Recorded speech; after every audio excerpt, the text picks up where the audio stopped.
थाने की पुलिस जो है वो मौजूद है। उत्तर प्रदेश और बिहार में आंधी तूफान आफत बनकर सामने आई है। बिहार के अलग अलग हिस्सों में पिछले 2 दिनों में आए आंधी तूफान और बिजली गिरने की वजह से 50 से ज्यादा लोगों की जान गई है। बिहार के नालंदा में ही 22 लोगों की मौत हो गई है। गृह जिला है ये, आपको बता दें, मुख्यमंत्री नीतीश कुमार का। वहीं दूसरी तरफ उत्तर प्रदेश में भी आंधी तूफान और बिजली गिरने से 22 लोगों की मौत हो गई है। उत्तर प्रदेश के फतेहपुर और आजमगढ़ में 3-3, फिरोजाबाद, कानपुर देहात और सीतापुर में 2-2, जबकि गाजीपुर, गोंडा, अमेठी, संत कबीर नगर और सिद्धार्थनगर में 1-1 मौतें हुई हैं। आंधी तूफान के चलते बलिया, कन्नौज, बाराबंकी, जौनपुर और उन्नाव में भी 1-1 व्यक्ति की मौत हो गई है। उत्तर प्रदेश सरकार ने मृतकों के परिजनों को आर्थिक सहायता देने की घोषणा की है। बिहार में मुख्यमंत्री नीतीश कुमार ने मृतकों के परिजनों को 4-4 लाख मुआवजा देने का ऐलान किया है। बिहार में अगले 2 दिन के लिए मौसम विभाग ने अलर्ट भी जारी किया है। देखिए, आपको बता दें, बिहार में आंधी तूफान से भारी तबाही हुई है और नालंदा में ही 22 लोगों की मौत हुई, आप समझिए। वहीं उत्तर प्रदेश में भी आंधी और बिजली का कहर देखने को मिला है। यहाँ पर भी 22 लोगों की मौत हुई है उत्तर प्रदेश के अलग अलग हिस्सों में। हालांकि देखिए, आंधी तूफान जिस तरह से आया, क्योंकि पिछले कुछ समय से लगातार गर्मी बहुत ज़्यादा हो रही थी और ऐसे में लग रहा था कि चलिए बारिश हो जाए तो ये राहत की खबर होगी, लेकिन ये राहत निश्चित तौर पर आफत बनकर आई है, खास करके उन परिवारों के लिए जहां पर लोगों की जान गई है। पहाड़ों पर देखिए, बारिश के बाद मौसम बदल चुका है। उत्तर प्रदेश की अगर आप बात करें, पहाड़ों में बारिश के बाद मौसम बदला है। 23 जिलों में धूल भरी आंधी चलेगी, ये जानकारी भी सामने आ रही है। वहीं राजस्थान की अगर आप बात करें तो 14 जिलों में आंधी और बारिश का अलर्ट है। गर्मी ने 10 साल का रिकॉर्ड यहां पर तोड़ दिया है। कई जिले ऐसे जहां पर 45 डिग्री सेल्सियस से ज़्यादा तापमान है। पंजाब की भी अगर आप आगे बढ़ते हुए बात करें तो आज से बारिश और आंधी की संभावना पंजाब में है। वहीं 14 अप्रैल तक हीट वेव से राहत, ये बात भी कही जा रही है।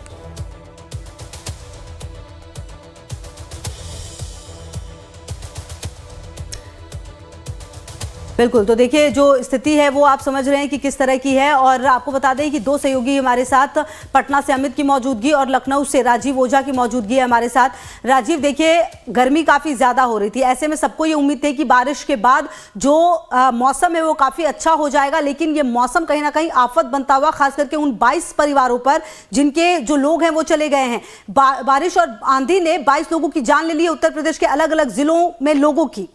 राजीव जी, देखिए, इस सीजन का एक तरह से पहले ही प्राकृतिक आपदा है। अभी गर्मी के बाद राहत की उम्मीद की जा रही थी और जो पहली ही राहत आई है वो कितनी बड़ी आफत बन गई है।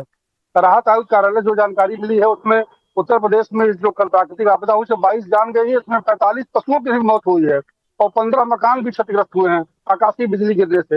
एक बड़ा नुकसान पहले ही दिन हो गया है एक तरह से। और यहाँ जो शासन स्तर से जो पहल की रही है, जिलों को निर्देश दिए गए हैं, उसमें सभी मृतकों के परिवारों को 4-4 लाख रुपए की राहत राशि दी गई है। इसी तरह जो पशुओं की हानि हुई है, जो मकान गिरे हैं उसका भी मुआवजा दिया देने की तैयारी चल रही है। और जो मकान गिरे हैं उनका मूल्यांकन करके उसका भी एक प्रावधान है, उसके तहत मदद दी जाती है। और फसलों का भारी नुकसान हुआ है जी, तो फसलों के आधार पर जो मूल्यांकन होगा, जो बीमा होता है फसलों का, उसके आधार पर उनका भुगतान बाद में होता है, तो उसका भी आकलन प्रशासन द्वारा कराया जा रहा है। और मुख्यमंत्री योगी आदित्यनाथ के स्तर से कल ही निर्देश दिए गए थे राहत आयुक्त कार्यालय को भी और सभी जिलों के जिलाधिकारियों को भी कि तत्काल राहत दिया जाए किसानों को, पशुओं को जो नुकसान हुआ है, जो जनहानि हुई है, सभी तरह से राहत उपाय कल से ही दिए जा रहे हैं। जी बिल्कुल। अच्छा राजीव, ये भी बता दीजिए, जिस तरह से 22 लोगों की जान गई है उनके लिए मुआवजे का भी कुछ ऐलान हुआ है, और जो किसान जिनकी बात आप कर रहे हैं, अब ये तो देखना होगा कि उनको फसलों को किस तरह से नुकसान हुआ है, ये आकलन का विषय जरूर होगा, लेकिन किसान मांग क्या करते हुए नजर आ रहे हैं सरकार से? जी, देखिए, जो मृतक हैं उनके परिवारों को 4-4 लाख रुपए की सहायता राशि जो है दी जाती है और वो अनुशासन स्तर से मतलब उसकी अनुमति दे दी गई है और जिलाधिकारी के द्वारा इसका वितरण किया जाएगा। तो सूची बना ली गई है और शायद दे दिया गया होगा, आज दे दिया जाएगा, उसमें कोई देरी नहीं होती है। फसलों के आकलन की बात जरूर होती है। अब जो सरकार द्वारा जो नियम बनाए गए उसमें 33% जो फसलों का नुकसान हो जाता है तो सरकार मुआवजा देती है। पहले ये मानक 50% का था, अब 33% कर दिया गया, तो किसानों को बड़ी राहत हो गई है, क्योंकि 33% का नुकसान जो खेतों में हो जाता है फसल का, तो उससे मुआवजा मिल जाता है। तो ठीक है राजीव, आप रहिए हमारे साथ। हमारे सहयोगी अमित की भी मौजूदगी है पटना से हमारे साथ। अमित, देखिए, जो बारिश राहत बनकर आनी थी वो आफत बनकर आई है और मुख्यमंत्री नीतीश कुमार के गृह जिले में भी कई लोगों की जान चली गई है इसकी वजह से। क्या जानकारी आपके पास, और आने वाले समय में शायद मौसम 1-2 दिन ऐसे ही रह सकता है?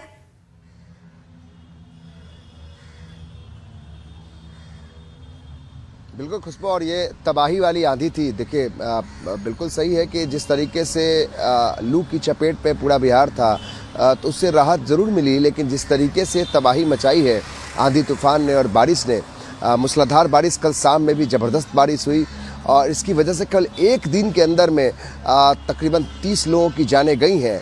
ये सरकारी आंकड़ों के हिसाब से, जिसमें 30 लोगों की जानें एक दिन के अंदर गई है, जबकि 2 दिनों के अंदर 48 घंटे के भीतर 51 लोगों ने की जान जा चुकी है और काफ़ी परेशानी करने वाली बात है। और मुख्यमंत्री नीतीश कुमार भी बेहद इस बात को लेकर दुखी हैं और उन्होंने 4-4 लाख का मुआवजा जो है उसकी घोषणा की है। लोगों तक पहुंच भी जाएगी तो जाहिर है खुशबू की एक तबाही वाली ये आंधी तूफान और 2 दिनों के लिए और अलर्ट जारी किया गया मौसम विभाग की तरफ से। 13 अप्रैल तक कई जिलों में 13 जिलों में जो बताया जा रहा है कि लगभग 13 जिलों में इसका अलर्ट जारी किया गया है, जहां रेड अलर्ट भी घोषित है, कहीं येलो अलर्ट घोषित है। तो कई जगहों पे फिर से तबाही मच सकती है, इसलिए लोगों को आगाह किया गया है आपदा प्रबंधन विभाग की तरफ से, मौसम विभाग की तरफ से कि आप खुले आसमान के नीचे न रहें, क्योंकि वज्रपात की वजह से भी कई लोगों की जानें जा रही हैं। तो जिस तरीके से मौतें हुई हैं वो बेहद आम लोग जो खेतों में किसान काम करते हैं, जो मजदूर हैं, उन लोगों की जानें गई हैं। तो खुशबू सरकार काफ़ी संजीदा है, लेकिन जिस तरीके से घटना ये घटी है तो क्या आपदा है, बड़ी आपदा है, जिसके चपेट में 51 लोगों की जानें गई हैं। लेकिन जो एक अनधिकृत तौर पे जो जानकारी मिल रही है कि मरने वालों की संख्या और भी ज़्यादा है। जो ऑफिशियल आंकड़ा 11 बजे के बाद आएगा उसमें हो सकता है फिगर बढ़ता हुआ दिखाई पड़े, लेकिन जो ऑफिशियल आंकड़ा है उसके मुताबिक 51 लोगों की जानें अब तक 48 घंटे के भीतर जा चुकी है और खासकर 22 लोगों की मौतें केवल नालंदा, या मुख्यमंत्री नीतीश कुमार का गृह जिला है, वहाँ 22 लोगों की मौतें केवल एक दिन के भीतर हुई है, जिसमें कि जैसे मौतें हुई हैं बहुत भयावह है। तो ये आप कह सकते हैं कि एक आपदा है बिहार में जो गिरी है और इसको आसमान से जो गिरी है, जो बिजली जिसको कहते हैं तड़कता है और वज्रपात होता है, उसकी चपेट पे बहुत लोग जाने गई हैं। कई पेड़ गिर गए हैं, जो पुराने पेड़ थे वो आंधी की वजह से गिरे, उसके चपेट में कई लोग आ गए। तो काफ़ी दुखद है कि इस तरह की घटना घटी है, लेकिन लोगों को आगाह करने की ज़रूरत है। लाइफ टाइम्स भी यही कोशिश करेगा कि वैसे लोग जो खुले आसमान के नीचे होते हैं, जिन जगहों पर अलर्ट जारी किया गया है 13 जिलों में, वहाँ कम से कम उन जगहों से बचे, क्योंकि इस तरह की घटना जो है वो काफी भयावह होती है। देखिए, प्रिकॉशन तो लेना ही पड़ेगा और मौसम विभाग लगातार यही कह रहा है। राजीव, देखिए, आने वाले समय में उत्तर प्रदेश के कुछ इलाकों के लिए मौसम विभाग का अलर्ट जरूर है और अब जिस तरह की आपदा आई है उसके बाद प्रिकॉशन लेना बहुत ज्यादा जरूरी हो जाएगा।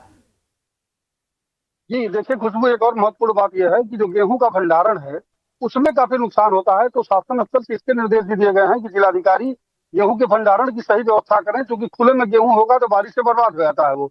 और ज्यादा नुकसान ऐसे भी होता है जब बारिश होती है तो गेहूं जो गोदामों में नहीं रखा जा सका होता है वो खराब हो जाता है, या किसान का खलिहान में पड़ा हुआ वो खराब हो जाता है।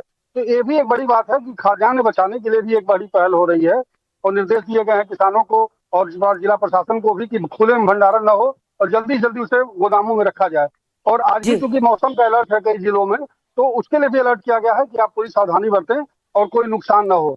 फसलों का नुकसान जरूर होगा क्योंकि इससे बचाना संभव नहीं होता है। तो जो खेत में फसल पड़ी हुई है, कहीं इससे पहले आगजनी घटनाएं हो रही थी, अब मौसम में जो गेहूं भीग जाएगा, वो बर्बाद हो जाएगा, उसकी कटाई कठिन हो जाएगी।